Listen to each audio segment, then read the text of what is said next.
I have listened to your analogy, and what I find interesting is that you compare government with businesses. You say that it is very untenable for, say, a bank CEO to say he cannot pay staff salaries. But some people will disagree. Some people will say that governments are not businesses. Do you think that that analogy would really fit? Because a bank is run primarily to make profit. A government, perhaps not. In Nigeria, I would say it's even worse. You see, this in Nigeria, public employment is not just for the salary. It's a social function. So take, especially at the state levels. So take Osogbo, Abeokuta, Makurdi, Calabar, Ado-Ekiti. It's the same for Kebbi, Sokoto. In all of these places, the economies of the states are almost completely dependent on the activities of the state government, particularly the salaries it pays to its workers. Consumption, demand, and supply of goods and services in all of those locations is shaped very significantly by the payments that those state governments make. The economies of those states collapse.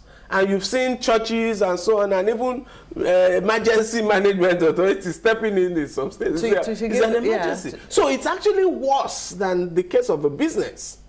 If a CEO in business can't pay salary, he can sack the people. In many of these states, you can't sack the people. The point I'm making is that made it more or even more imperative. The recognition that what we do here is maintain the life of this state by paying these people their salaries. Are you suggesting that governments be run as businesses? In some, I won't make that kind of blanket statement, but yes, to some extent. However, so for instance, if you said government should be run, if I said government should be run as businesses, I would be cancelling the states, for instance, that can't pay salaries to sack workers. But in Nigeria, at this point in time, that would be the wrong solution. First of all, like I said, the economies of those states are totally dependent on the public sector. Two, this is a period of downturn. There's recessionary circumstances caused by low oil prices. You would compound the situation in your states by actually releasing these people, and you create a social crisis. And government also has, that's why I would not make that kind of blanket statement. Yeah. Government also has a social responsibility. Exactly. Indeed, businesses too have social responsibility. The reason I was going to that, because right now what we seem to be approaching are the solutions, but we're still looking at the problems, why it happened. You've talked about some reasons why state government must take the blame for what has happened. You've talked about how the federal government, especially the executive arm of government, tried to ensure that there were savings. But you also heard some of the complaints of the governors that whenever the excess crude account, it was the monies accruing there, the federal government did not seem that it was accountable to anyone in that particular area, and it would seem that, at will, monies were just drawn out of that account without even their knowledge. That's not true. We've seen the details of all that has happened. That was what they claimed. I mean, no. I think the governors were just being bellicose. There are valid concerns about the structure of it. I personally intervened, calling all the governors I had access to in respect of, please allow the sovereign wealth fund to operate. 4 or 5 years back, as a private citizen that understood the imperative of allowing that system. So there are two things: the sovereign wealth fund and the excess crude account. The sovereign wealth fund only came into existence. The excess crude account was Obasanjo's illegal structure for sovereign savings. The sovereign wealth fund was Jonathan's attempt to do sovereign savings in a constitutional manner, and therefore we will comply with the rule of law. We complained about the first one. We frustrated the second one. So which one did the governors want? The point is this: you cannot, as an economy dependent on commodity prices, refuse to recognize you are not a manufacturing economy. Do you think another approach... You are dependent on commodity prices. All your budgets are based on the fluctuations in the price of oil. Do you think... You can't pretend that you are a different economy and say, no, we will spend money as we earn it. Everybody totally gets that point. I'm simply asking, do you think another approach could have worked? Because at some point, the governors said they did not quarrel with savings. It was the manner in which it was being done. I have listened to all those arguments publicly and privately. Like I said, I intervened with some of the most important of the governors personally in an effort to depoliticize the issue and to communicate the imperative from a non-political point of view of having sovereign service. In any event, it's uncontroversial. We demanded for it 20 years. Every single enlightened policy discussion since the day, and of course we saw the practice of all of the other nations that are dependent on oil. All of them, the importance of sovereign savings, which has insulated them, which is why Saudi Arabia can say, let oil prices go down, which is why Russia can survive a little bit in spite of sanctions, which is why Norway, UAE, all of them do not have the crisis that Nigeria has on its hands. That's a no-brainer. There's no dispute about the fact that I think we governors made, and then what did they do with the money? Let's talk about solutions now, because yesterday it was said, I think the governor of Benue State was saying that the president was going to intervene to some of these states.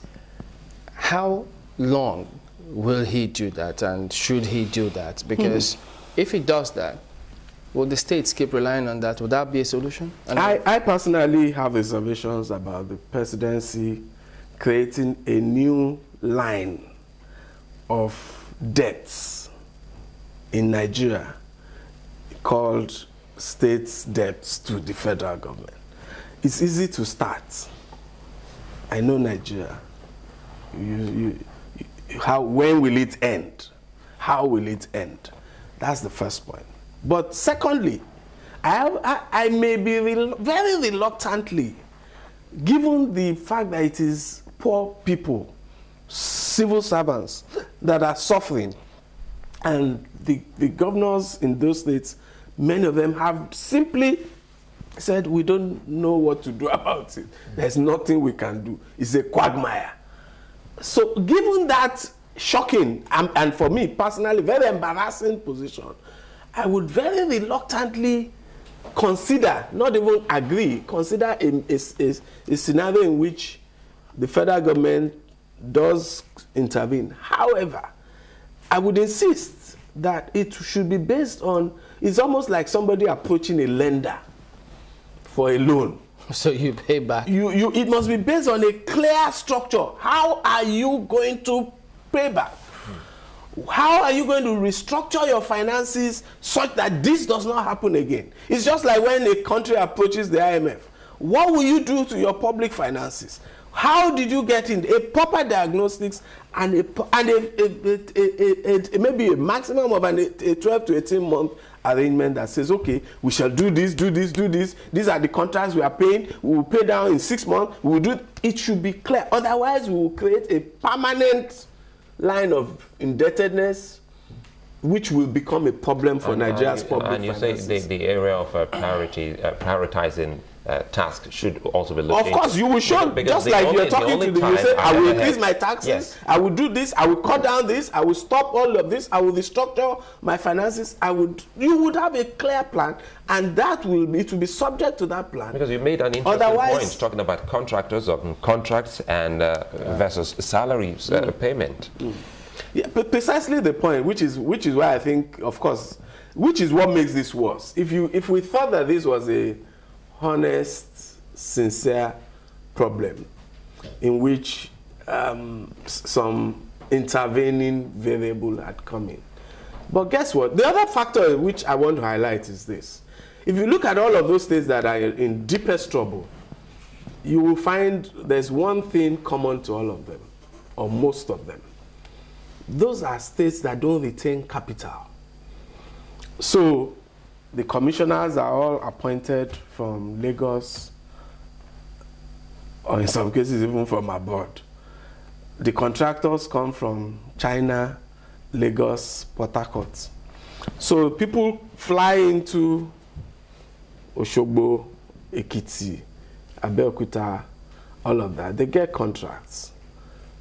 They take they execute, they take the resources out of the Capital flight.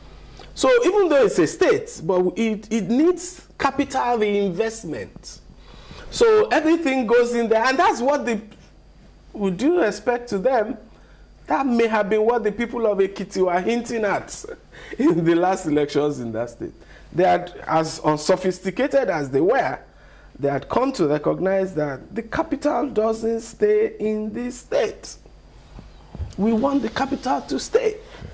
So beyond all of these issues, there's an issue in which all of these governors have to ensure that their states retain the capital. If they had spent all of the resources in those days, and even 50% of it was retained in that state's ability to generate generated revenue, that state would have built hotels, would have built businesses, would have created employment, domestic employment within those states. But guess what happens is that all of that capital gets disbursed, sucked into Lagos, Port Harcourt, Abuja, Kaduna, and Dubai, and Ghana, and London, and South Africa.